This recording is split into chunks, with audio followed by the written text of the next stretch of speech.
Começa agora Me Pega no Colo. Me pega no colo.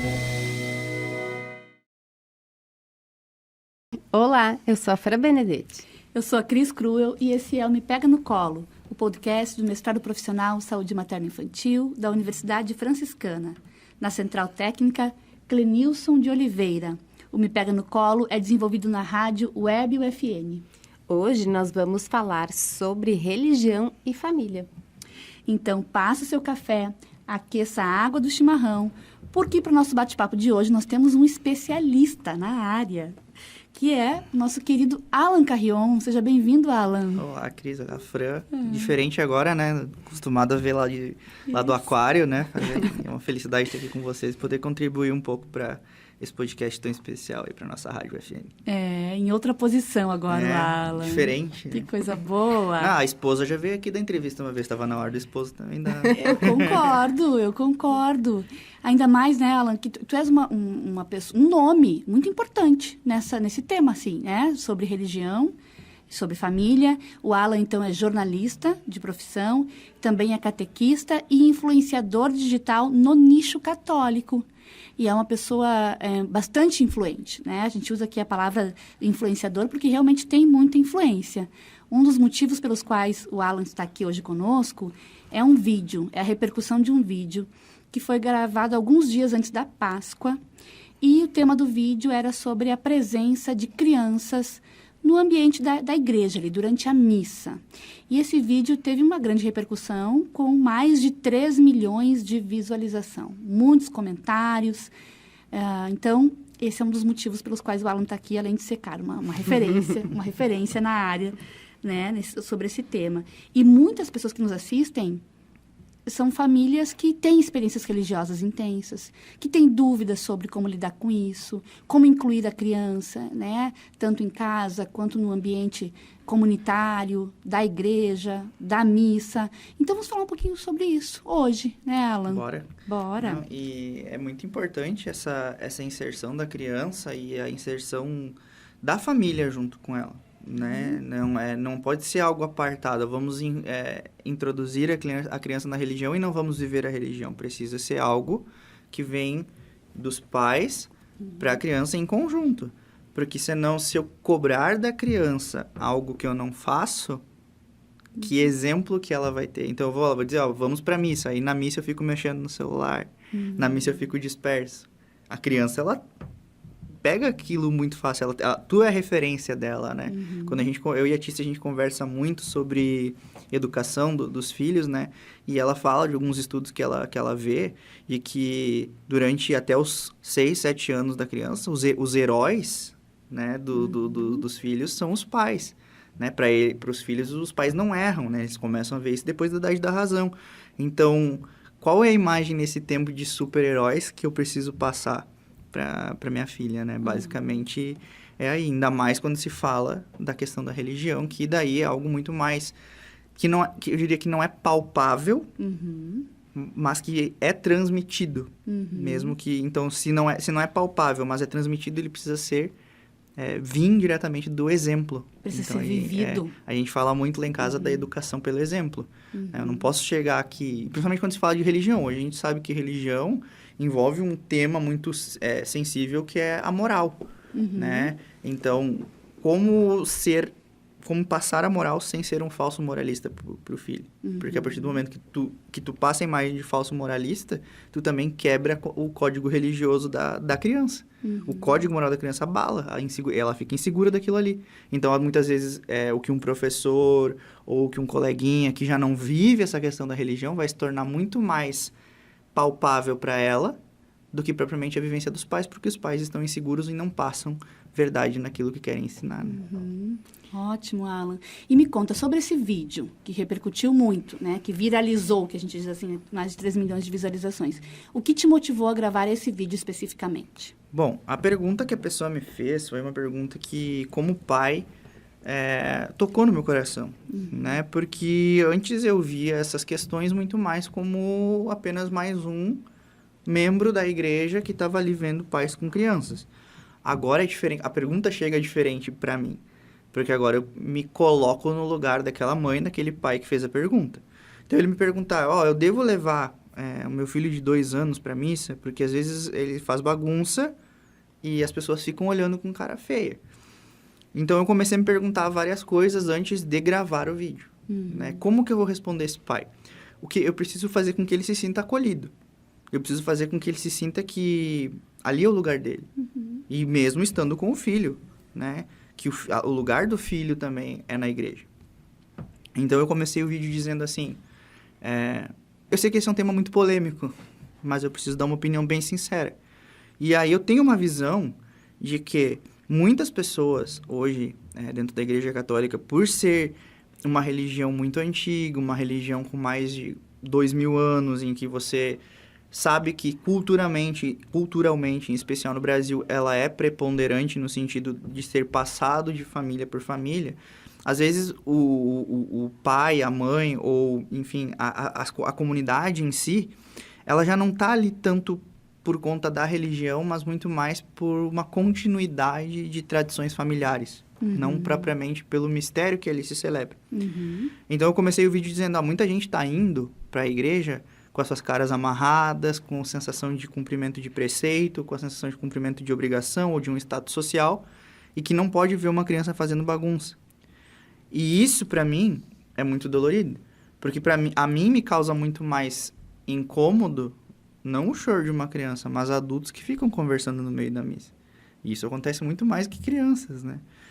E uma história em particular de uma pessoa que a gente conhece, que é mãe de um filho autista, que já nos relatou, aí diretamente na internet, de que levava o filho para missa e o filho não parava quieto, às vezes ficava indo de banco em banco, acabava chamando atenção, e que os olhares de reprovação eram muito maiores e muito mais constantes que os olhares de acolhimento. E aí eu me lembrei de uma passagem da Sagrada Escritura, né, da Bíblia, que é quando Jesus diz: deixai vir a mim as criancinhas, os pequeninos, porque delas é o reino dos céus. E aí me veio, e aí justamente esse foi norteando o vídeo. Como que a gente vai dizer que deixai vir as minhas criancinhas e vocês ficam olhando para as crianças dessa forma? Então eu disse, leva o filho. Não importa o olhar dos outros, porque é o teu testemunho que vai fazer com que aquela criança continue o teu caminho. Senão, se tu for te basear pelos outros, tu vai fazer com que os outros acabem educando teu filho, ou deseducando teu filho nesse sentido da religião. E eu vejo a religião, em especial, claro, eu vou falar com muito mais carinho da minha religião, porque é a que eu acredito, né? O quanto a base moral, o quanto as virtudes, ou tudo aquilo que é passado da moral judaico-cristã para a criança, não só num âmbito religioso, mas num âmbito de vida social. Porque quando a gente estuda história, a gente vê que boa parte da moral social, ela é herdada da moral judaico-cristã, né? A questão dos mandamentos e tudo mais. Então, a gente pode fugir o quanto quiser, mas a gente sempre vai acabar se encontrando com a religião e com o cristianismo de alguma forma. Só que eu preciso fazer com que a minha filha, e no caso a minha filha mesmo, ela aprenda a amar isso, não porque o pai dela ama, mas porque ela olha para o pai dela numa vivência com a mãe dela e os dois, né, o casal, na convivência com as pessoas em geral, ela vê aquilo ali e diz, eu quero ser igual. Por que eles são assim?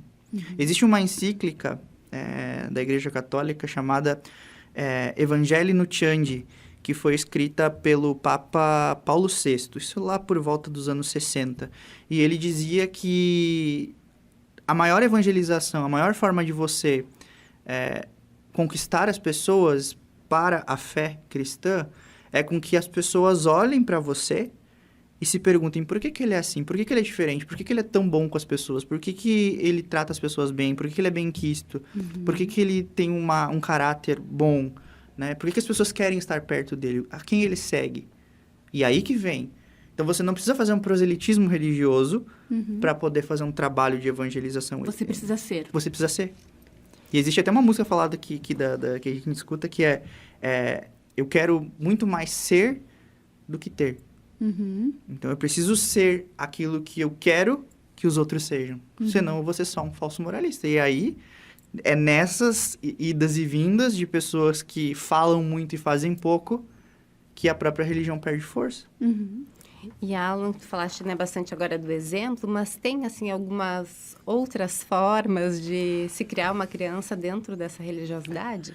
Olha, bom, o principal, como eu falei, ele é o exemplo, né?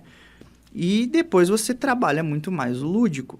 Outro vídeo que eu gravei essa semana foi um desafio que me fizeram, como que a gente podia explicar a Páscoa sem tirar o lúdico, sem tirar da criança aquilo que ela vai desenvolver com as outras crianças, que é falar do coelhinho, falar do chocolate, vai chegar lá no Natal, vai falar do Papai Noel. Como que eu vou trabalhar isso?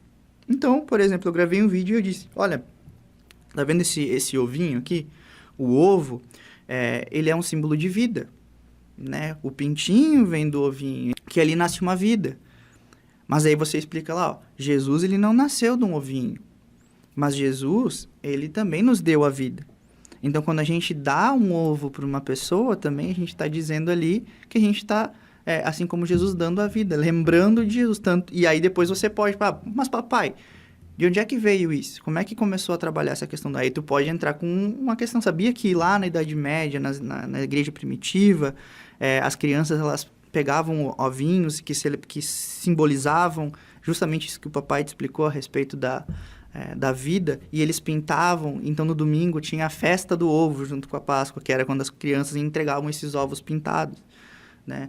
E a questão do coelhinho, mesma coisa. Você precisa também conhecer a história para poder aplicar, né? Então, por que o coelho nunca foi negado pela Igreja Católica, por exemplo, na questão das festividades?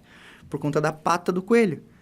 A pata do coelho, ela tem muito mais facilidade para subir, mas dificulta o coelho de descer. E aí é uma questão que você, assim como o coelhinho, a gente quer subir para chegar até Deus.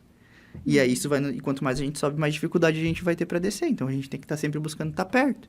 Então são formas de você trabalhar o lúdico sem tirar dele aquele conceito que o mundo moderno, ou o mundo consumidor dá, da questão do ovo, do chocolate, fazer com que ele tenha o lúdico, mas também não perca ali. Então, a gente tem alguns brinquedos em casa que tem um ovinho, e aí na parte da frente tem ali coloridinho um coelhinho, e atrás para ele colorir um Jesus. Né? Então, tem o exemplo e tem o lúdico. Né? E a questão de explicar a religião, nisso é muito importante que os pais, quando eles querem passar algo aos filhos, eles tenham um domínio daquilo.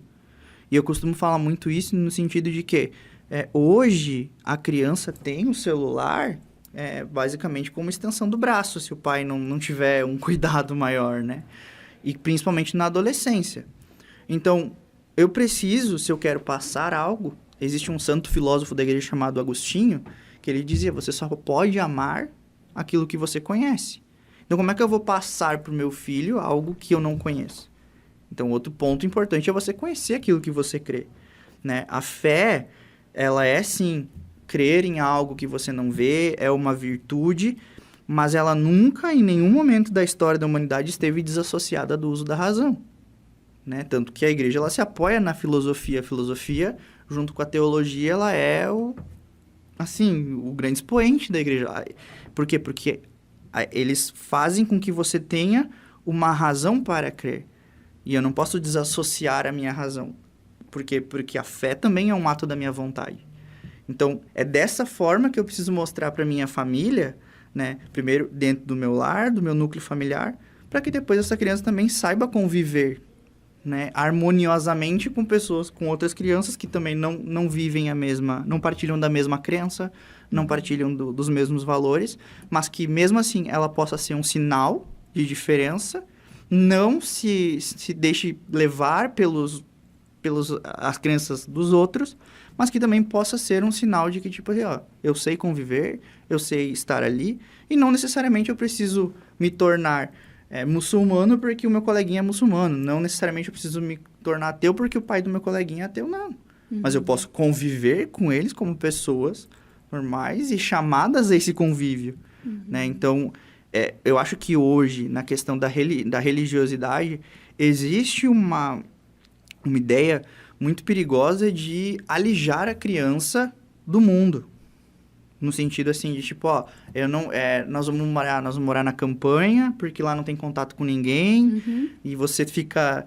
Não, você tem que conviver, porque essa diferença, ela é sadia. O questionamento, ele é sadio, né? Eu só me tornei um influenciador católico porque eu fui questionado. Eu precisei me questionar, precisei questionar o que eu acreditava. Só que também é necessário que, como pai, eu consiga explicar isso para minha filha de uma forma que não seja pedante, que não seja pesada e que não se torne, ao invés de ser algo bom, acabe se tornando um fardo que ela vai ter que carregar. Eu tô indo na missa por obrigação. Ou motivo de constrangimento. De constrangimento, exato. De exclusão. Porque, Alan, eu fiquei te ouvindo e pensando assim, isso diz respeito a toda forma de transmissão de valores familiares, né? De forma mais ampla. Porque a família que tem uma religião, que segue os seus preceitos e que esses dogmas religiosos também regem a vida familiar, e é uma espécie de uma cultura familiar que se constitui ali. Um jeito de ver o mundo, de se relacionar, de transmitir os valores. As famílias que não têm uma religião propriamente têm também uma cultura. Claro. E tem também uma forma de transmissão.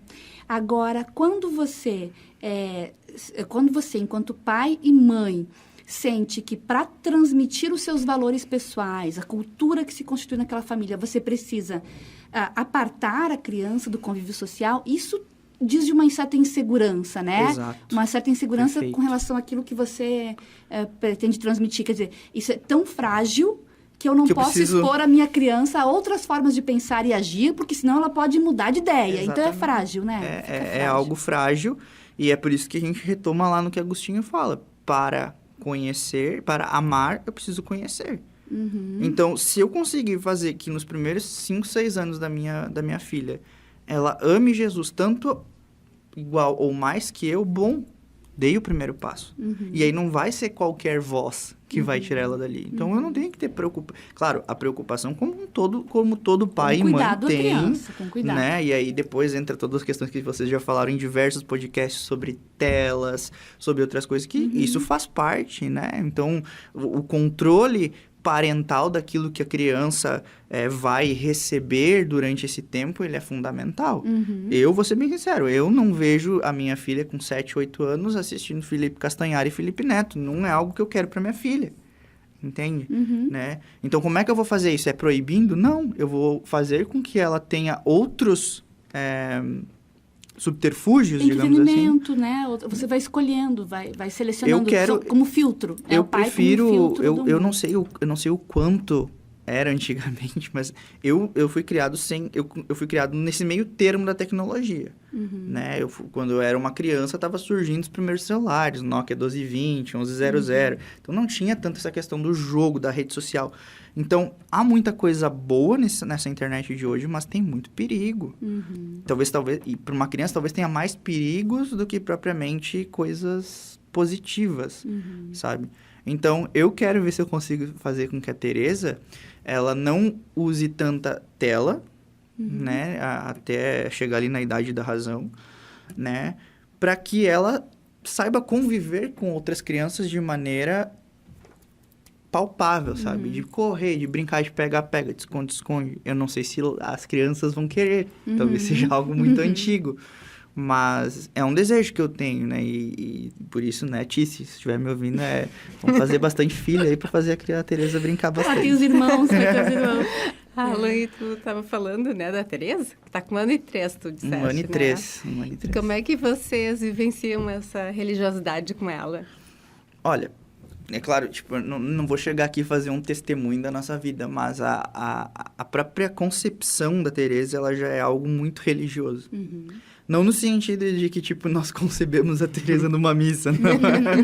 Mas é que, tipo, a gente não conseguiu engravidar, ficou 1 ano e meio tentando. Então, a gente fez algumas novenas e conheceu... eu sou devoto de Santa Terezinha. E Santa Terezinha tem pais que são santos também. E aí, a gente procurando... a gente queria achar o folhetim para fazer a novena de Santa Terezinha. A gente achou de Santa Zélia e São Luís, que são pais de Santa Terezinha. E aí, a gente sempre brinca, a Tice... Eu sempre quis que Tereza fosse o nome da minha filha. Mas a Tice dizia que não, porque ela não queria que a Tereza nascesse tricotando. Então, a gente chegou num acordo que o nome seria Helena. E aí, quando a gente foi fazer a novena de Santa Zélia e São Luís, a artista falou, em honra a Santa Zélia, São Luís e a Santa Terezinha, se nós tivermos a graça de conceber, o nome da nossa filha não vai mais ser Helena, vai ser Teresa. E aí, o dia que terminou a novena, ela descobriu que estava grávida. E aí eu disse pra ela, tu nem precisa fazer teste de gravidez nem nada, sabe? Então, eu acho que a melhor forma que a gente vai encontrar de contar pra Teresa o nosso amor por Deus, a nossa vivência da religião, é simplesmente contando a história dela, sabe? E, bom, a Teresa, ela foi batizada com 7 dias. Então, ela nasceu no Natal e foi batizada no Ano Novo, né? Ela nasceu no dia 24 de dezembro e foi batizada no dia 1º de janeiro, no dia da solenidade de Nossa Senhora Mãe de Deus. Então, ela tem toda uma carga simbólica por ali. Se ela for que nem o pai dela, isso aí vai pesar muito. Porque eu gosto muito de detalhe e simbolismo, sabe? Então, eu acho que é uma forma de criar. Depois, claro, agora seria um exercício meio futurístico de prever. Mas eu penso assim, como catequista que eu sou, de sempre ir inserindo coisas que façam ela aprender como uma criança. Então, agora, o que eu consigo fazer? A gente tem até um vídeo na internet que a gente postou esses dias. Ela aprendeu a fazer o amém. Então, a gente faz em nome do Pai, do Filho e do Espírito Santo, e aí abre os braços assim e faz assim, amém. Na primeira ela não fez, na segunda ela não fez, agora ela faz. A gente sempre reza o Pai Nosso antes do almoço. E agora no Pai Nosso ela já faz o amém. E agora, semana passada, ensinei ela a pedir a benção. E aí eu boto a mão aqui pra ela, benção, pai. E ela começou a dar o beijo da benção, e eu faço a benção. Então, tipo, são pequenos gestos, símbolos que ela vai... Claro, uma criança que não tem razão ainda, mas ela vai, acho que entendendo que aquilo ali é algo bom, de alguma forma, né? De associar aquilo como algo positivo. Então, eu acho que é uma forma da gente conseguir ali aos pouquinhos. Então... desde que ela nasceu, então, ou seja, desde o primeiro dia da missa dela, que foi o 1º de janeiro, até hoje, todos os domingos ela tá lá conosco. E aí a gente volta no vídeo. Chorando ou não chorando, ela tá ali. E aí a gente aprendeu a encarar quem olha com cara feia. Tipo, eu não vou deixar... que o meu olhar diga, eu não vou deixar de trazer minha filha pra igreja porque tu tá incomodando. Né? É claro que existe uma diferença gritante entre uma criança de 10 anos que não tem um espectro autista, que não tem alguma coisa que o torne mais difícil de conter. E que falta um manejo, talvez. Não, mas ali depois tem, por exemplo, a questão de uma criança de 10 anos que os pais são muito frouxos e aí sim, aí existe a falta de respeito, a falta de noção dos pais de, tipo, não dar uma segurada e atrapalhar os outros. Agora, uma criança de 2 anos atrapalhar, um bebê, né? Uma pessoa olhar com cara feia, a vontade que eu tenho de perguntar é, algum dia você não foi criança também? Né? Então, e você vai ter filhos, ou sobrinhos, ou enfim, tem crianças no entorno, né? E ninguém vai gostar amadas, de ficar olhando, ninguém gosta que os filhos sejam olhados com cara de desaprovação simplesmente por ser criança. Né? E é que nem diz o Papa Francisco, o choro das crianças são verdadeiras orações. Né? Então... A exclusão da criança dos espaços públicos e comunitários é a exclusão da família, né? Porque assim, ou a família vai parcialmente, vai só um, outro não, ou ninguém vai. Então, a gente tem que cuidar mesmo, porque tem um certo movimento, assim, de exclusão das crianças, de outros espaços públicos e comunitários. Eu acho que a gente tem que prestar atenção nas repercussões disso. Com certeza. A gente precisa que as pessoas se conscientizem, em especial das crianças com autismo, que precisam desse cuidado, precisam desse olhar. E as famílias que tanto sofrem... A igreja, ela é um lugar de acolhimento. Nós não podemos transformar a igreja numa espécie de elite, né? Onde só vai estar lá quem não tem problema. Pelo contrário, a igreja é um hospital que precisa ajudar as pessoas nas curas espirituais. Então, todo mundo que está ali é bem-vindo e precisa ser acolhido, né? Se não houver acolhimento, que tipo de cristianismo eu vou estar fazendo? Então, essa incongruência que tu comentaste antes. Alan, foi muito bom te ouvir. Eu acho que, assim, as famílias que estão aqui, que têm crianças, que vivenciam experiências religiosas ou em espaços comunitários, acho que conseguiram, assim, ter um acalento, sabe? Um colo, um abraço, que é para isso que a gente fez esse programa hoje, né? Para a gente entender que as crianças precisam ser acolhidas né, nos espaços comunitários, junto às suas famílias, viver a experiência cultural familiar, essa transmissão. E eu quero te dizer que as crianças gostam, nessa idade, daquilo que se repete. Então, a oração que se repete diariamente, a bênção que se repete. Então, assim, a criança ela vai integrando a sua personalidade, isso que diz respeito à cultura familiar. E é muito bonito ver que pais e mães que confiam, que acreditam naquilo que vivem e conseguem transmitir isso também para os seus filhos e filhas. Muito obrigada pela tua presença. Sempre precisando, estamos aí, né? Obrigada. Sempre precisando, sempre estarei ali. Estarei a alguns metros de É distância. só mudar de posição e vem para nós. Temos um programa, Fran? Temos um programa, Cris. Acompanhem nas redes sociais, enviem os temas e convidados que vocês gostariam de ouvir aqui no Me Pega no Colo. O meu Instagram é @Fran_Benedetti e o do mestrado é @mestradoprofmi. O meu Instagram é @cristina.cruel e o Alan vai falar o dele agora. O meu é Alan Carrion, Alan com M. Alan com M, Carrion com 2 R's. Com 2 R's e N de Nair no final. Isso! Sigam o Alan também. Até o próximo Me Pega no Até Colo. o próximo. Obrigadão. Até.